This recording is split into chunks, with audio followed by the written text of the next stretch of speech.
দিলকে বড় বানাতে হবে, এই দিলে সব উম্মতকে ঢুকাইতে হবে। দেখেন এক আলেমের দিল কত বড় হতে হবে। আমি এই দিলের মধ্যে আমার ছেলে মেয়ে বউ শ্বশুর, ওদিক দিয়ে আমার ছাত্র, আমি শিক্ষক, ওদেরকে আমার কলবে জায়গা দিতে হবে। আমি ইমাম মুসল্লিকে আমার কলবে জায়গা দিতে হবে। আমি বক্তা উম্মতকে আমার কলবে জায়গা দিতে হবে। আমি অন্য আলেমকে কলবে জায়গা দিতে হবে। সব ধরনের মানুষকে আমাকে জায়গা দিতে হবে। কেন? এই জাতি আর নবী পাবে না, আবু বকরকে পাবে না, ওমরকে পাবে না। এই জাতি পাইতেছে আলেমকে। জাতি যেন আলেমের কাছে এসে ছায়া পায়, স্থান পায়, মনে কষ্ট না পায়। এই জন্য তার দিল কত বড় হওয়া দরকার। অতএব মাদুদ্দির জমিন বড় এক নামি দামি জমিন। স্কুল মাঠে বিশাল বড় প্রোগ্রাম হয় আহলে সুন্নাত ওয়াল জামাতে। এখানে ওলামায়ে কেরাম অনুরোধ করব আমরা সবাই এক হয়ে যাই। আপনাদেরও দায়িত্ব আছে না নাই? আপনাদের দায়িত্ব কি? ফেসবুকে লিখবেন অমুকে অমুকের খারাপ করে, হ্যাঁ? কখনো আলেম ওলামাদের বিরুদ্ধে লিখবেন, কোন যে লাইনের হোক, কারো বিরুদ্ধে। আপনি কে?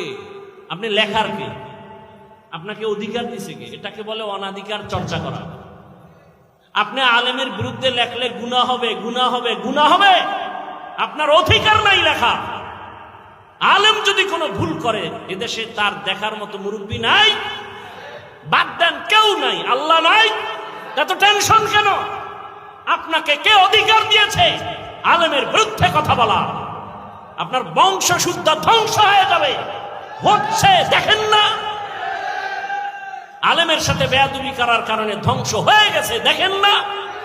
এখনো যারা আলেমের বিরোধিতা করো, গাঁটটি রেডি রাখো, এদেশ থেকে পালাতে হবে, না হয় আল্লাহর গজবে মরতে হবে।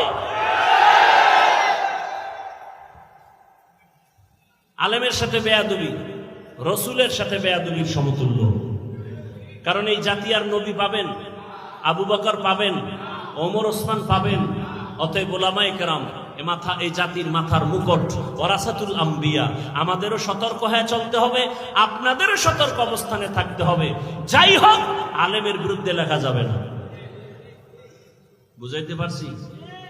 আপনি লোকমা দেওয়ার কে? ইমাম সাহেব নামাজে দাঁড়াইলে লোকমা দেওয়ার নিয়ম নাই কি?